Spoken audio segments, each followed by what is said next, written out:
ഇതാണ് ചേമ്പിലയപ്പം. കൊങ്കിണിയിൽ പത്രോടം എന്ന് പറയും കേട്ടോ. ഞങ്ങൾ കൊങ്കിണികളുടെ ഏറ്റവും ഇഷ്ടപ്പെട്ട ആഹാരങ്ങളിലൊന്നാണ് ഈ പത്രോടം.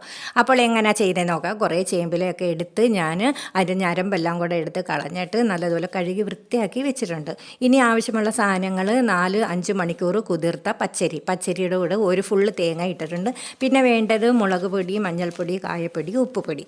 പിന്നെ അത്യാവശ്യം വേണ്ടത് പുളിയാണ് കേട്ടോ. ആരംപുളിയാണ് ഇവിടെ ഉപയോഗിക്കുന്നത്. ആരംപുളി ഇല്ലാത്തതുകൊണ്ട് ഞാൻ വാളൻ പുളിയാണ് ഉപയോഗിക്കുന്നത്. ചൊറിയാത്ത പിള്ള അറിയാത്ത പിള്ള ചൊറിയുമ്പോൾ അറിയുമെന്ന് പറഞ്ഞാൽ പുളി ഇട്ടില്ലെങ്കിൽ നല്ലതുപോലെ അറിയുകയും ചെയ്യും, ചൊറിയുകയും ചെയ്യും കേട്ടോ. അതുകൊണ്ട് ഉപ്പും പുളിയൊക്കെ പാകത്തിന് ഇടണം. പിന്നെ അതിന് അങ്ങോട്ട് ഓരോ ഇലയുടെ മുകളിൽ മാവ് പുരട്ടിയിട്ട് മറ്റൊരു ഇല അങ്ങോട്ട് വെച്ച് അതിനങ്ങനെ ലെയറായിട്ട് ഇല അങ്ങോട്ട് മാവ് പുരട്ടിയിട്ട് നമുക്ക് ചുരുട്ടി കെട്ടിയിട്ട് ഒരു വാഴയിലയിൽ അവനെ അങ്ങോട്ട് മടക്കി കുത്തി കെട്ടിയിട്ട് നമുക്ക് ഇഡ്ഡലി പാത്രത്തിലിട്ട് പുഴുങ്ങി അങ്ങോട്ട് എടുക്കാം. അപ്പോഴത്തേക്ക് നമ്മുടെ അടിപൊളി ചേമ്പിലി അപ്പോൾ ഇവിടെ റെഡിയാവും. ഇവനെ ചൂടോടെ വെളിച്ചെണ്ണ തൊട്ടങ്ങോട്ട് കഴിക്കാം.